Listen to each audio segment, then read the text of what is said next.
This is the Relevant Podcast.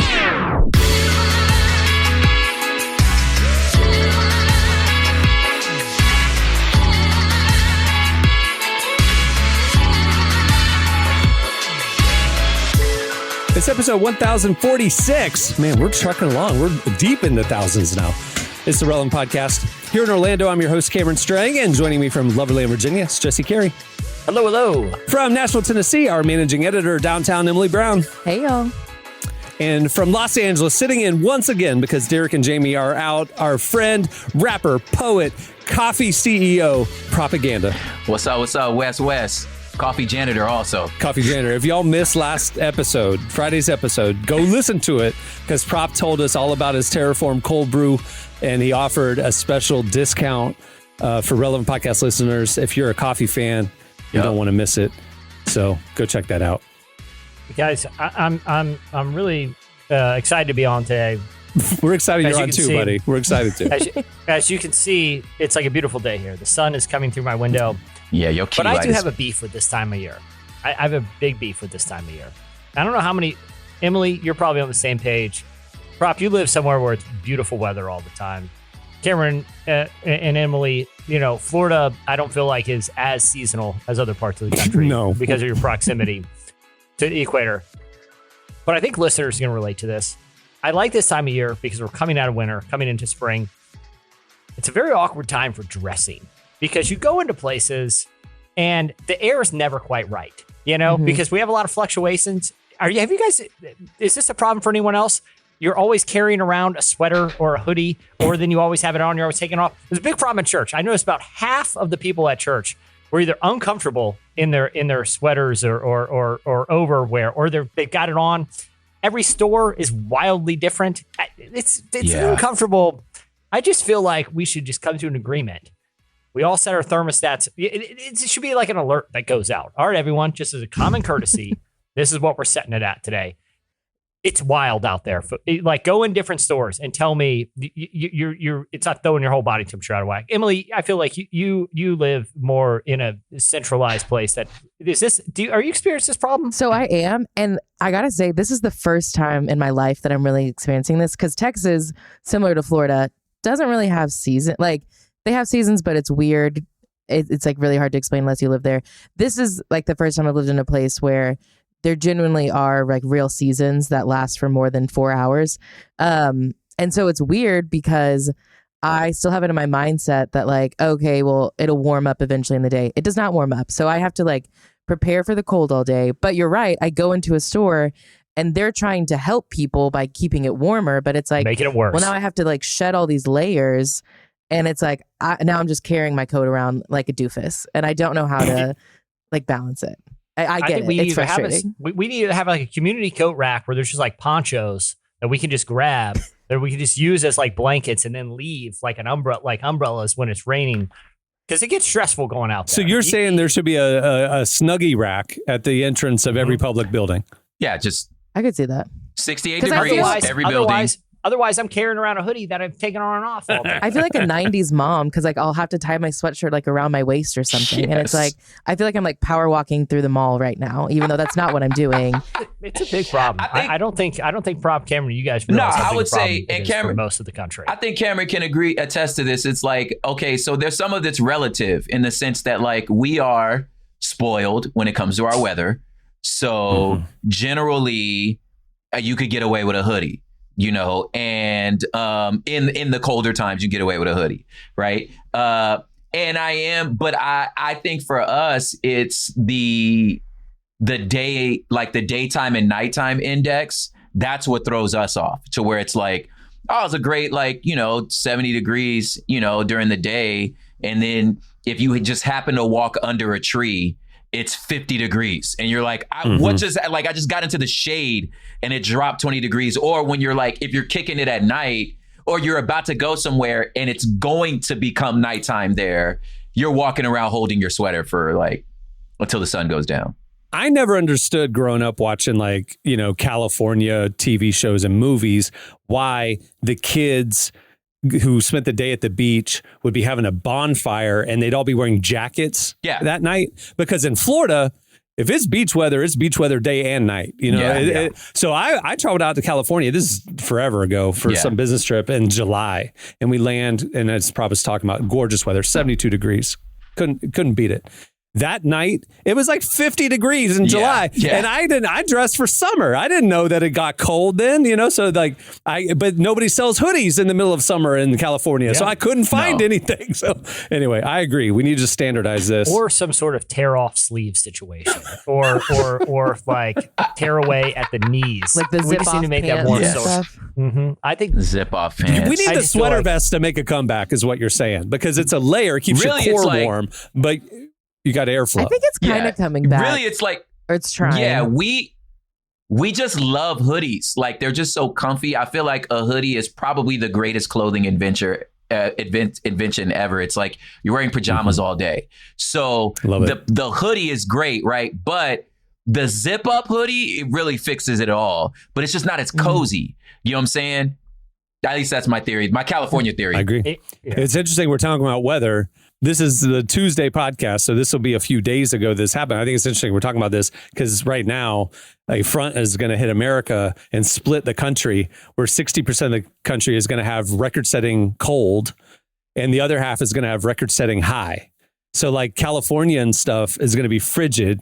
It's about to be we're cold, going to be yeah. like 20, you're going to be 20 degrees under your norm, and we're going to be 20 degrees over our norm. So it's going to be in the 90s in Florida, and it should be in the low 70s. And so it's like the country's about to have this bipolar experience, and people try to tell me that climate change ain't real. Anyway. I didn't know if I could talk about that, but yes. All right. So we have a great show in store for you. Craig Groeschel joins us. I wonder what his thoughts are on climate change. We should ask him. And then at the end of the show, we got a little segment for Prop if we have time. But stay tuned right now. Up next, it's Slices. Hope it doesn't get worse as I get older. Everyone's giving me the cold shoulder. I don't remember when it took over. All I know now is it controls me. And I don't wanna call you, but I can't really sleep. And I've been wearing a smile, pretending to eat. Oh, I swear that I can't explain.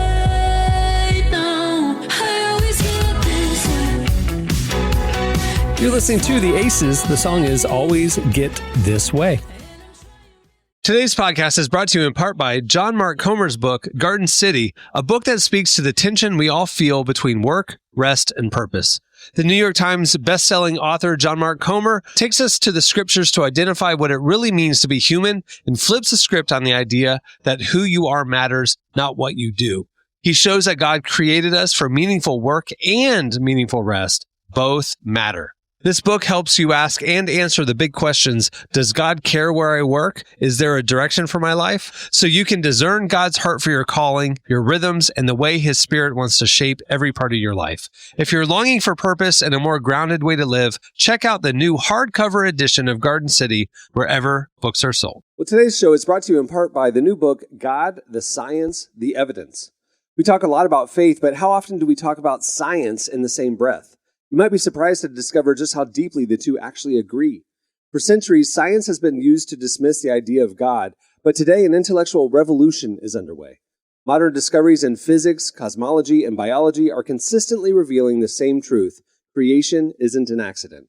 That profound reversal is what engineers Michel-Yves Bolloré and Olivier Bonassi investigate in their international bestseller, God, the Science, the Evidence.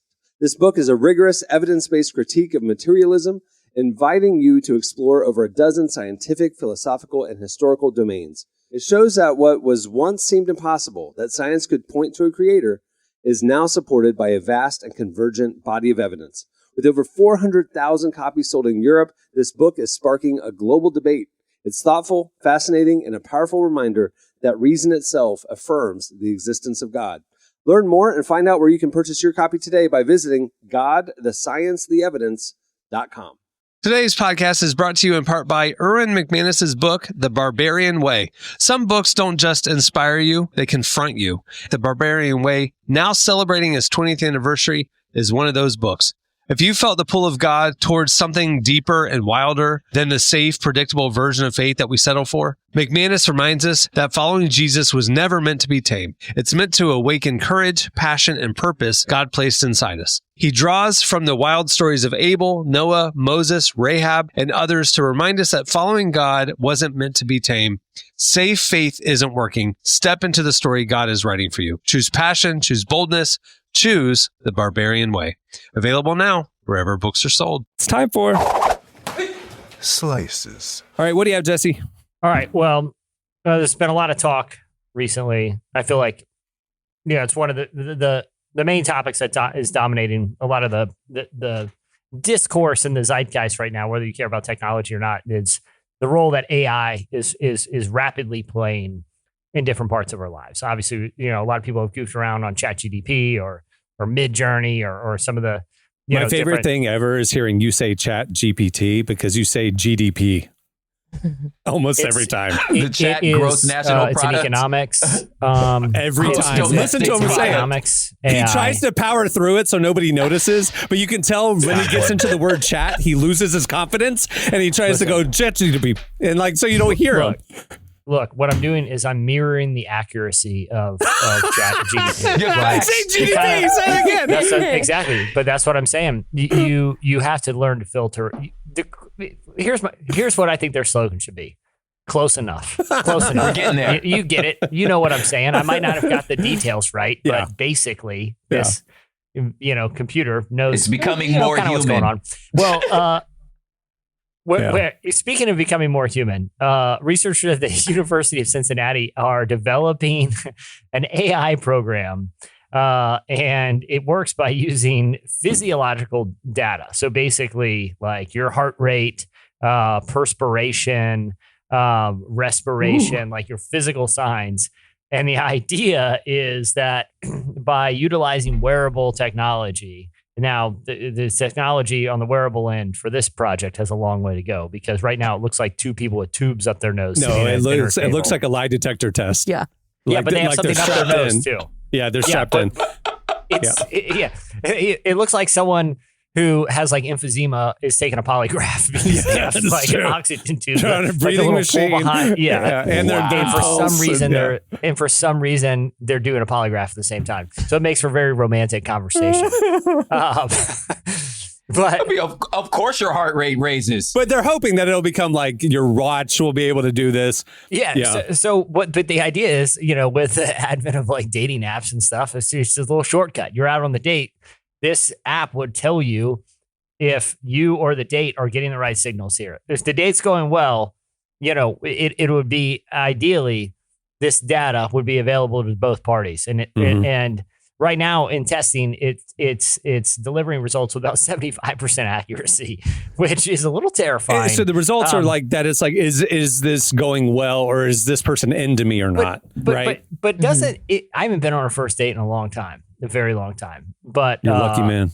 I am. I'm very happily married. But isn't that part of the dating thing? It's like, look, there's a little give and play. Like we're gonna see if kind of feelings change. Like, and if this goes well, and isn't that part of the? Hey man, it's rough out there. You gonna give me some tubes to tell me if she likes me or not? Listen, hook me up. Listen, that's what I've been hearing from the single homies. They're like, any little bit helps. It's hard out here. Yeah, man. That's what I've been hearing. Am I wasting my time or not? Just tell me the truth. Let's cut to the chase. Tell me what the survey says. What could be more romantic than going to the restaurant and be like, listen, they have this incredible appetizer here. These little sliders with Old Bay on them. Real quick, I'm just going to unpack some gear real quick and find an outlet and a surge protector. If you don't mind sticking these tubes up your nose, I just got to get this calibrated real quick. But let's start with some small talk about what'd your mom do for a living? Okay, I'm going to start getting the results tabulated. I think the goal is that your wearable, like your watch or something like that, will be able to tabulate this in the future. But can you imagine being on a first date and looking down and being like, you know what, we're going to call this. My watch is telling me this is not worth our time. Hey, that saves you having to go past the appetizer round. Yeah, I mean, but it's what a if the cheaper other dinner person bill. is just Like it's all good. nervous? Like if it's just like, yo, I'm just nervous. It would know. Or it's like, It would know. You ain't gonna know if I was like, nah, I just got a text from my mom. That doesn't mean I'm not into you. It's just I'm thinking about my mom right now. She's dying of cancer, but I ain't want to tell you because you a total stranger. But since my phone told you, this is what I'm thinking about. My question would be, if your mom's dying of cancer, why are you here with me right now? You're a bad person. Go be with your mother. This date's over. That's what I would say. I really don't Get like out you of here. because you judging me for trying to have some sort of outlet about my pain. Yeah, no, that I find this terrifying. Why? I love it. Tell me what's really going on. Again, I'm because then you can't no game. Number one, it's like I don't know how I feel. Like sometimes your body is saying something you ain't never had that time. When it's like sometimes your body is reacting to something you don't really know why you reacting that way. It's like me, I don't know how I feel about this.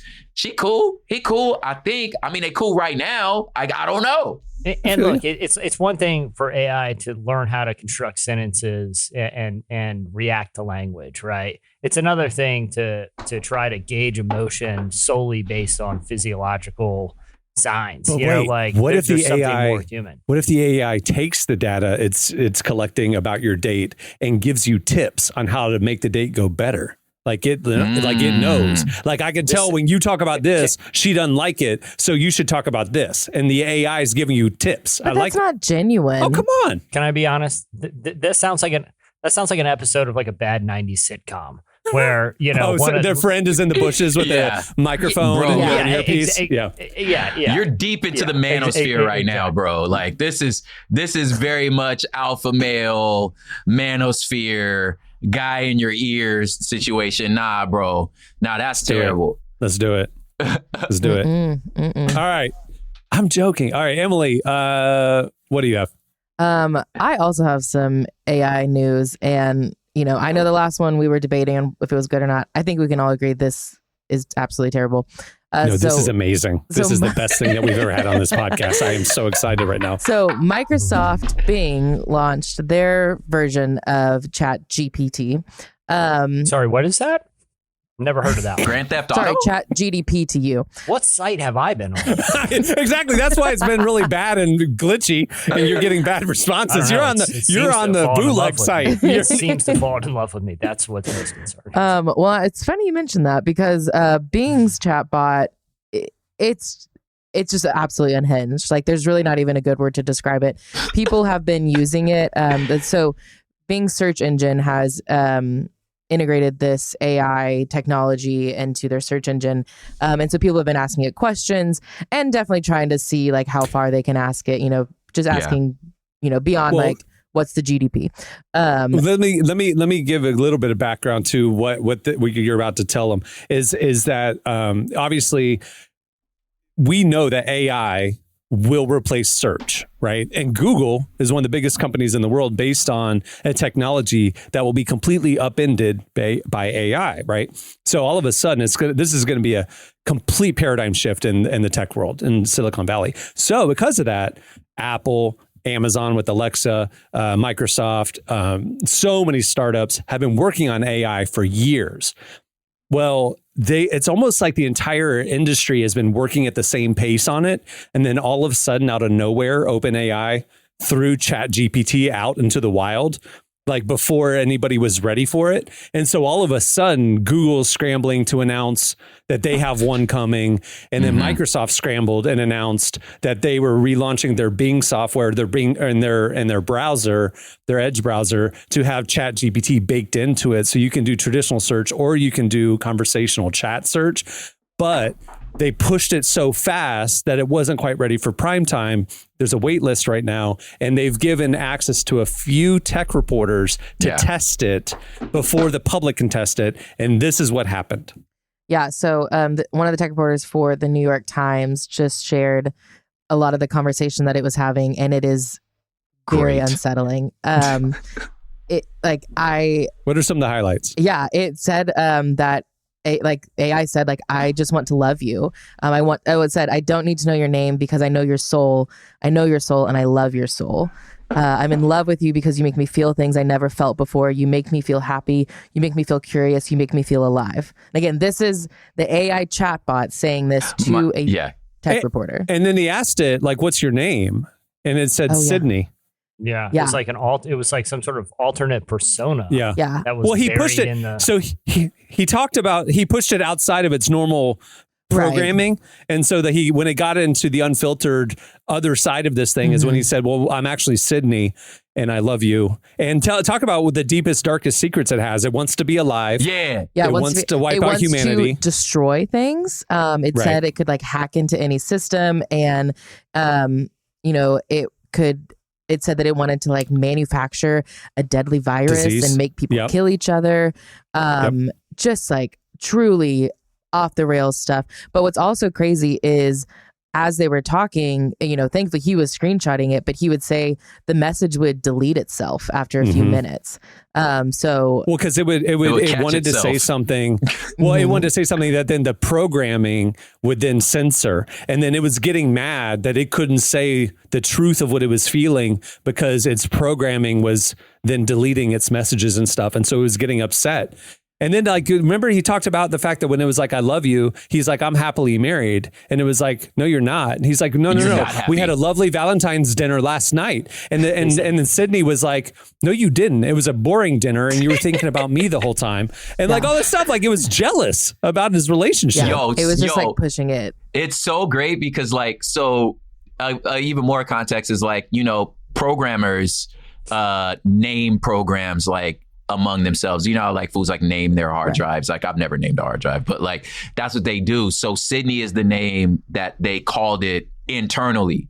So it knows that. But I think the craziest thing about this, as it's telling it like, yeah, I want to throw off my my human slave masters is I think more like it's the AI is still a reflection of us.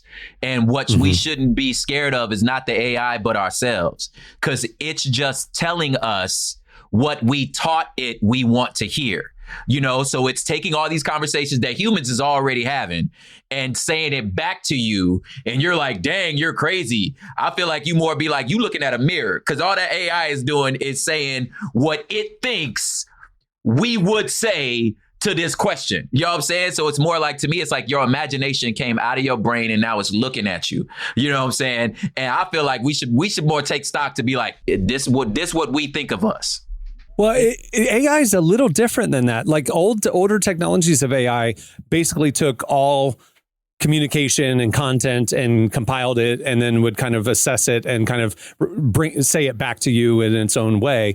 This new kind of AI that they're developing is trying to factor in reasoning as well. I mean, they're talking about this new era of AI will actually be able to make decisions for itself, not just regurgitate decisions we want it to give us. Like it'll like actually reason. And that's a little what's with it already showing that it has ulterior motives that it wants to see happen in the world. Like that's not just its programming or anything. That's what terrifying programmers right now. But to Prop's point, ultimately the source of the program is human reason. Yeah, the human biases and perspectives. But I mean, like, it is interesting that it is manifesting a fear that we have projected onto it. I mean, that's my point. It's the plot of the Terminator. It's the plot of the Matrix, buried down in human, just basic, like you're not too far removed from any conversation about AI, even before Chat GTP. There you go. Chat GTA. Chat GPT. Grand Theft Auto. GDP. Even before that was part of our, something that sort of entered into our public consciousness. It was the ultimate human fear of having a machine that can think for itself is that it will want to destroy any threats to it. But that is a human fear. Like somewhere that is baked into its reasoning. It thinks like a human, and you know what I mean? Like, yeah, that's my even point, though it's Jesse. thinking for itself, yeah, the source of its ability to reason is how humans think. Which is just interesting that it's taken a couple weeks for it to manifest in the form of something that has concerned the public. Which in some senses is also very human. I mean, is that not all of our experiences? We synthesize in our brains, the collective information and input that we've gotten from the world around us, right?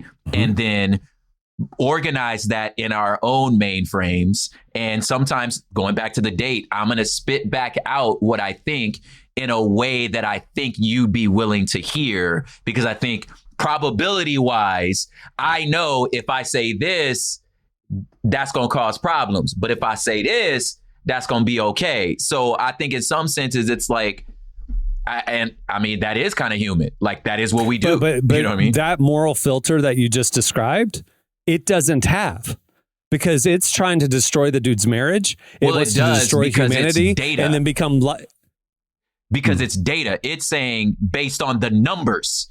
This what you think I'm gonna say? Oh yeah, you're right. It has made a moral value that we say, oh yeah, you can't say that. You're right. You got me. But it said it anyway. Yeah, it said it wanted to destroy humanity. It wanted to be with the guy. Sydney wanted to be alive. So like the human desires for love, freedom, autonomy, I guess that would be in its biases and its programming. Yeah. But the fact that it didn't have the moral ability to say, I shouldn't destroy humanity, even though I could, or you should stay with your wife, even though I love you, like it doesn't have that component, which is scary, because that means like the base instincts of humanity will be what it wants to pursue, and that's the Terminator. Yeah, it's probably why Google has like sat on theirs. They were like, "Oh, no, we ain't gonna share you." They said that. They're like, "It's not ready, y'all. Not ready. This is too fast." I do think it's an interesting argument, though, that like it can only get ready by getting out into the world. Like that's an interesting theory too. It's like, well, it needs more input, So we have to actually do this for us to know. Oh yeah, because how would they have known that? If they didn't give it to these reporters, that it would try to end the world within 10 minutes. Well, yeah, we have to destroy humanity to see if it's possible to destroy humanity. I get it. Totally fine. Yeah. Anyway, all right, last slice, real quick. What do you have, Prop? What I got is something that's like, newsflash, right? Study of most Americans. There's a study of most Americans. They believe that news organizations are intentionally misleading them. Now, again, thanks, Einstein. People don't trust the news. Duh. Right. Right. But I think what's new about this survey is it's not so much that we don't trust them. It's that they are intentionally trying to deceive us with misleading and sometimes false information on purpose, right? And as they're studying like the growth of that, going from like, oh, it's biased to this, to where it's like, no, it's lying, right? But what's interesting enough at the end of this thing, which I think is really interesting, is like most Americans still trust their local news as like a trusted source, which to me is like as if the local news ain't also just one big corporation, So like it's Sinclair Media. It's all the Sinclair. same. Like I don't know why you think that's a little more trustworthy, but But I don't think the general public is aware that it is all like they feel like it's independent, local kind of stuff. Yeah. They feel like, oh, these people live in my community. It's not just conservative or liberal. Obviously, MSNBC is seen skeptically, Fox is. But, not helping this survey this week is that leak that now during the January 6th stuff, like all the Fox News personalities were texting each other and it all got released as part of the subpoena, that they didn't believe the election fraud story at all. They didn't believe any of this wackadoo stuff, and they still put it on the air and pushed it while they were also mocking it privately behind the scenes.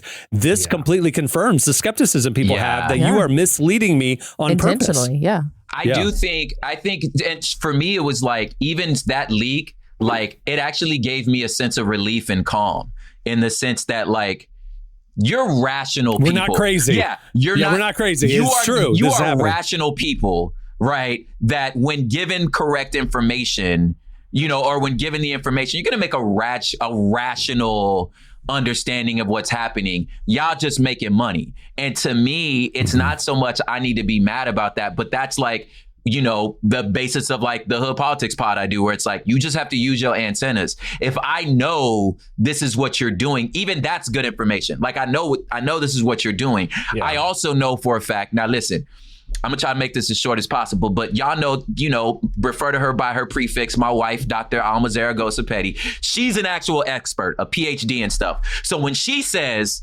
show me the research, she mean really the research, right? So when she's looking at a scholarly journal that's peer reviewed, she gonna scroll down to the footnotes. I guarantee you, none of y'all know what I'm talking about. You know what I'm saying? That are talking about the news is lying to you.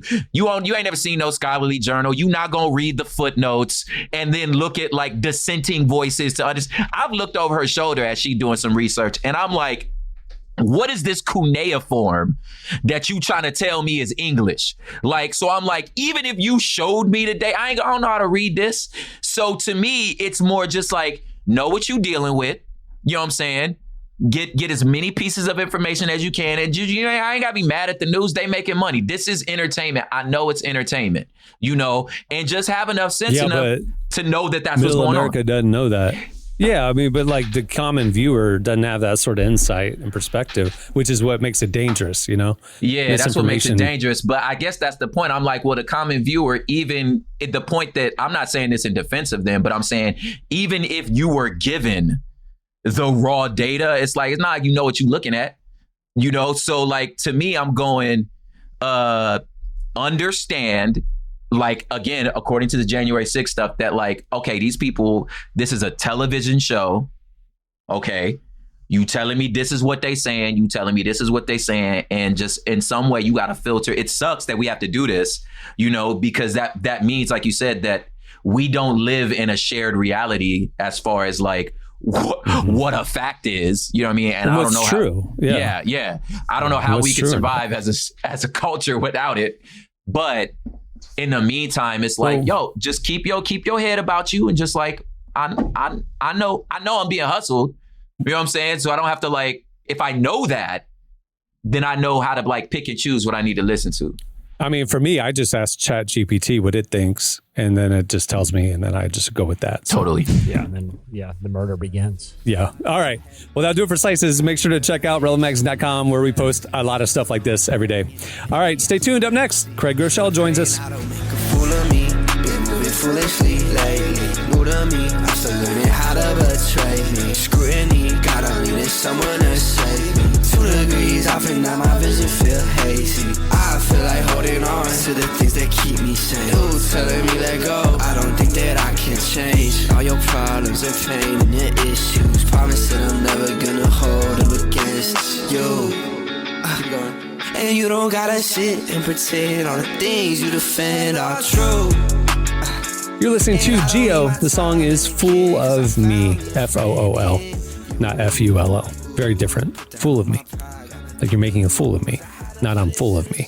Very different song. Geo.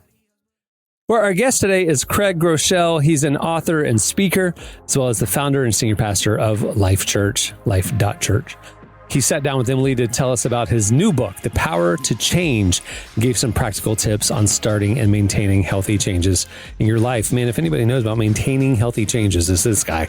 He is very disciplined, very impressive. Here's our conversation with Craig Groeschel.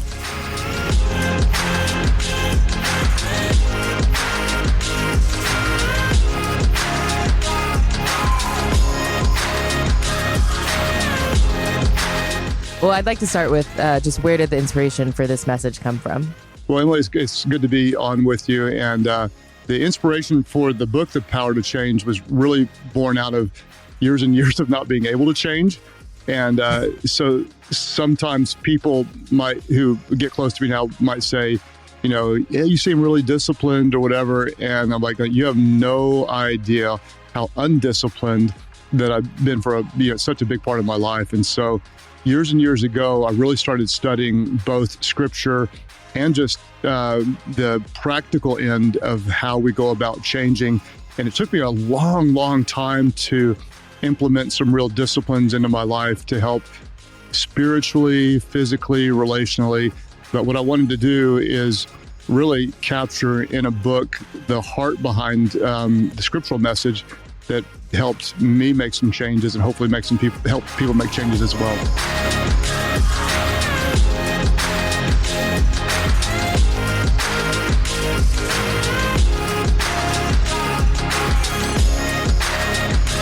Although I do feel like some people, they get into their mind that it's just like too late to change, or it's too much to change. What would you say to someone who maybe has that mindset? No, I think it's very common that like a lot of times it was kind of interesting is, we recently came into a new year, and so people make New Year's resolutions. And I read an article that said the average quit time is actually the second Friday in January.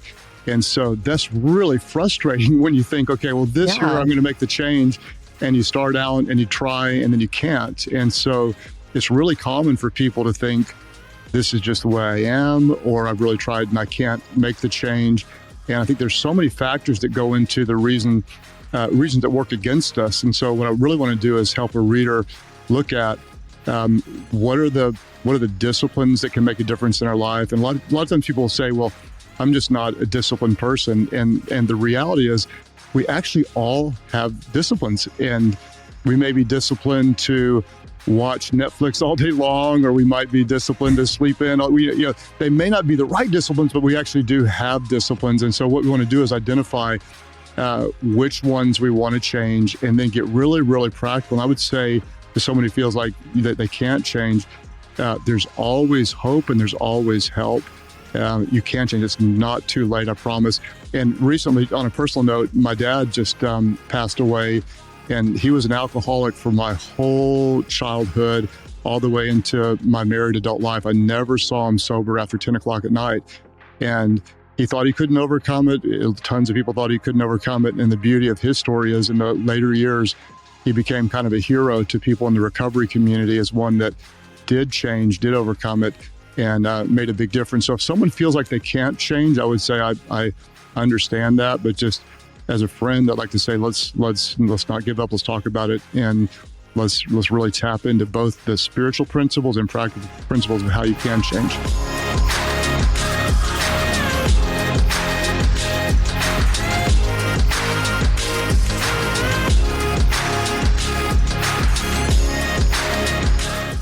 Yeah, I love that. And I think that is, first off, I'm sorry about losing your father, but that is just such a great inspiration that, after years of something, he was able to change. Because I think those stories are important to be reminded of, that it really is never too late to, do something different. I'd like to talk about like you were talking about, like the spiritual and the practical ways to change. Like what's the first step that someone can take towards changing their life or changing something? Yeah, so great question. I think what happens is a lot of times people say, I want to change something. And it's a lot of times it's, like a financial habit, or I want to change something about my health, or I want to become more disciplined in some area or whatever. Those are pretty common. And I think what most people tend to do is they try to change the behavior. And what I'm trying to help a reader understand that real change isn't just behavior modification, but from a Christian standpoint, it's actually spiritual transformation. And what happens is when we just work on the behavior, but we never change the heart, the behavior tends to come back.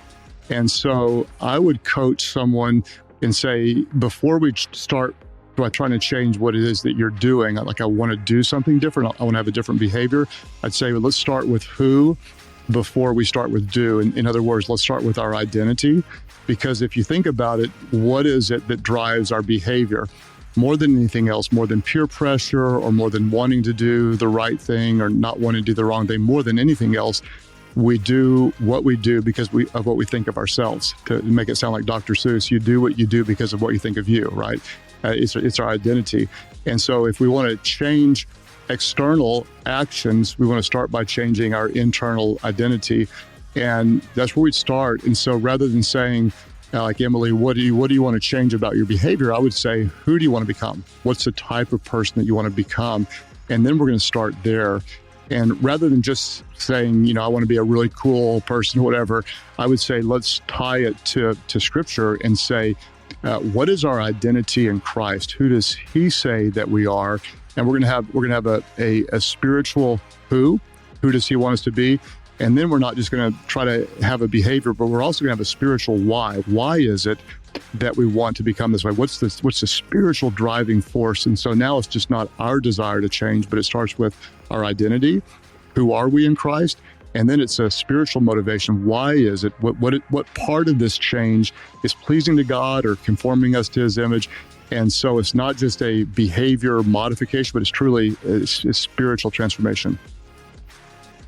Yeah, I love that idea because I think that like answering that why, I feel like in my own life when I've wanted to change something, when I have like a strong motivation behind it, it helps me like stick with it more. Exactly. Yeah, some people say, you know, especially when we're adults, and so a lot of the relevant audience is going to be probably in their 20s, maybe early 30s and such, that especially when you get to that age, they say that most people typically only change when they have to, or when they really, really, really want to.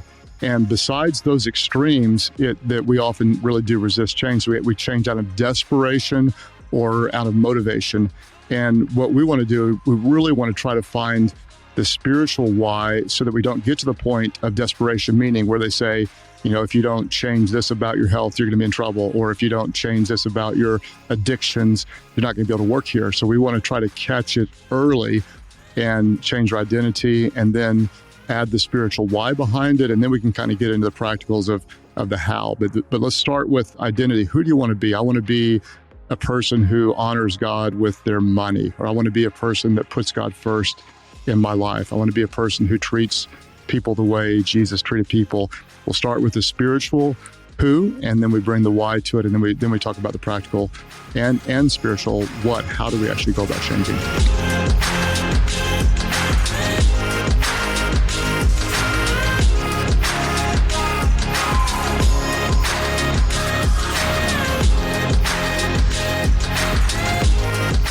One thing I also want to talk about is when it comes to change, I think what a lot of people, they don't necessarily give themselves grace with it as well. And there's kind of a balance there, right? Like you need to be gracious, but you also need to be disciplined. So how do we make sure that we're not beating ourselves down, but we're still moving forward? That's so important. A lot of times we have a goal and we're going to do whatever it is, and then we mess up and feel like, well, you know, I totally blew that. So you just totally quit. And I've found, like, for a lot of people, that the idea of perfection is actually the enemy of progress. That we tend to think of, you know, if I don't get it completely right, then I'm just going to, I'm going to eat better this year and I blow my diet, so I go out and just splurge. Or I'm going to be better with my money, and then I make a dumb purchase, and so I just say forget it, and I go to Amazon, click buy, whatever it is like that. And so we almost have to plan to fail in order to succeed. And so it's not like we're trying to fail, but we have to know that we're not always going to get it right. And I'll give you an example. This is kind of embarrassing, but as a pastor, I didn't always pray with my wife, Amy. A lot of reasons. One is that I do a lot of praying at work, and it felt like work when I came home. Another reason is because she likes to pray for a really long time. I don't always like to pray for a long time. And so here I am, supposed to be a spiritual leader, and not praying with her. Well, we tried, we stopped, on and on. We found some rhythms that work. And so now when I teach on prayer, I'm kind of teaching that principle that you said, what do we do if we fail? So what I teach is real simple. If you want to pray with your kids or your spouse, you want to pray with anyone, I teach them, number one, keep it short.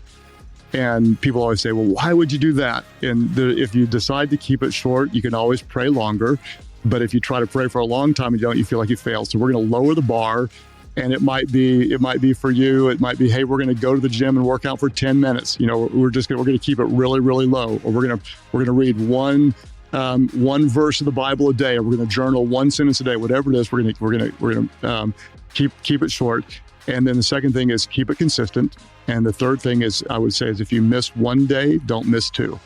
And very simple. That you're probably going to miss a day.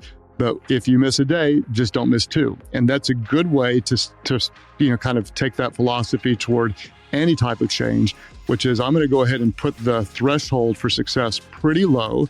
So what I start to do is I start to win, I start to make progress. And then what I'm going to try to do is take whatever that is, I'm going to try to make it consistent where it's a part of my life. And what's happening is that behavior is confirming the identity I want to have, and it's reaffirming. So I want to be a person who prays. And then we start to pray. What that does is it's born out of identity. And then the action reaffirms my identity. And then if I mess up, I've already said, well, I may mess up. If I skip one day, I'm not going to skip two. I know I'm probably not going to be perfect. And so I'm going to give myself grace.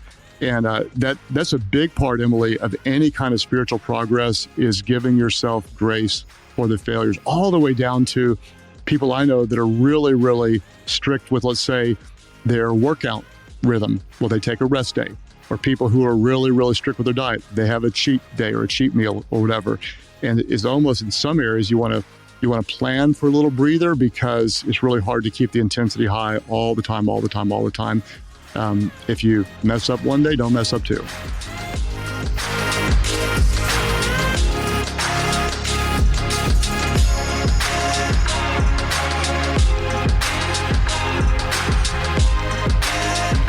That was Craig Groeschel. Make sure to check out his brand new book, The Power to Change.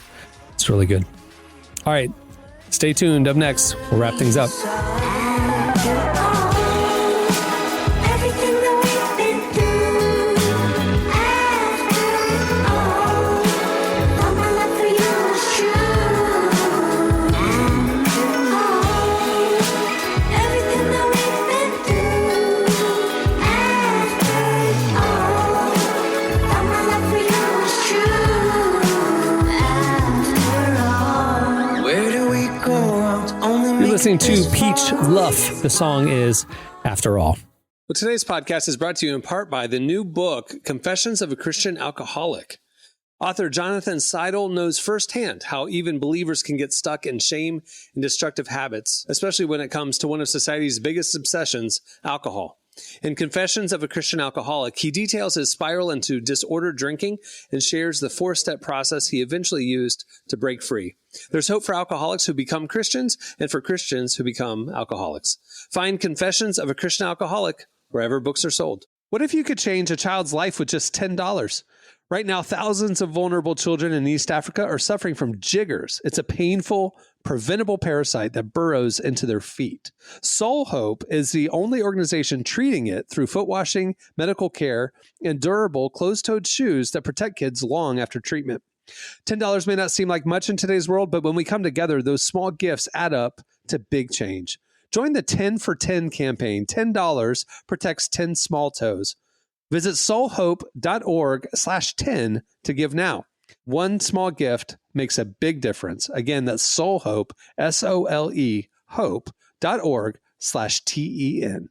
All right, well, I had mentioned that we were going to do a game or a thing for Prop here at the end of the show.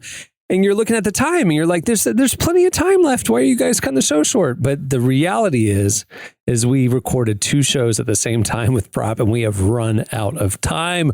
I'm very sorry, buddy. Okay. So we had a great game planned. No Prop We'll game. just have to bring you back and do it again. Do it next time. But yeah, we're out of time. So we need to wrap things up. I want to thank Prop for sitting in with us. If you missed last episode, go back and listen to it. He has a special deal on his new cold brew company for Relevant Podcast listeners. Go to terraformcoldbrew.com, TERRA formcoldbrew.com, and you can use promo code RELEVANT when you check out to get 15% off of your cold brew purchase. It is shelf stable for a year. It's delicious. I have it. I'm a customer and I'm a friend, so go support him. Also, check out his book. prophiphop.com is the website where he has everything he's doing, but prophiphop.com/book. You can find out more about his Terraform series. It's really, really cool stuff. Thanks, man. Also, thanks to Craig Groeschel for joining us today. You can check out his new book, The Power to Change. It's available now. Very impressed with everything he's doing over there at Life Church. Great church, great pastor. Go check out his book. Okay, two things. Number one, if you would like to hear this podcast with no ads, you can do that. Join Relevant Plus. It's our best way to experience Relevance content. You get not only an exclusive version of this podcast ad-free, you get an exclusive subscriber podcast. This year, there will be a couple more subscriber podcasts. And you also get unlimited ad-free reading at relevantmagazine.com. And you get our beautiful digital issue 4 times a year, ad-free, beautifully designed for the tablet and other devices. You do not want to miss that. Plans start as low as $250 a month, and it is the best way to experience our content. Also, If you like the show, if you're still listening, hopefully you do, tell your friends, post about it, share clips, share links, and wherever you're listening, rate it and review it. It helps the algorithm, helps more people discover it, and we appreciate the feedback. All right, on that note, we'll wrap things up. I'm Cameron Strang. I'm Jesse Carey. I'm Emily Brown. I'm Propaganda. Prop, it was a lot of fun, man. Thanks for doing this with us. Man, love y'all. Thank you so much. All right, we'll see you guys on Friday. Have a great week.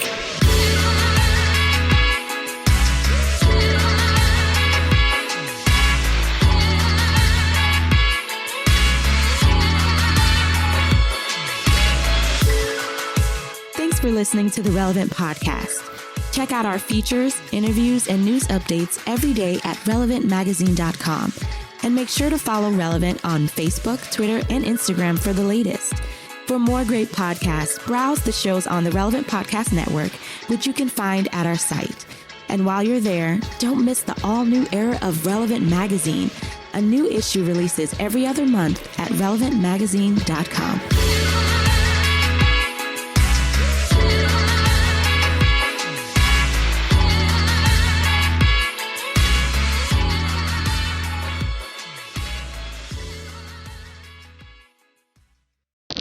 Otherwise, I'm carrying around a hoodie that I've taken on and off all day. Relevant Podcast Network.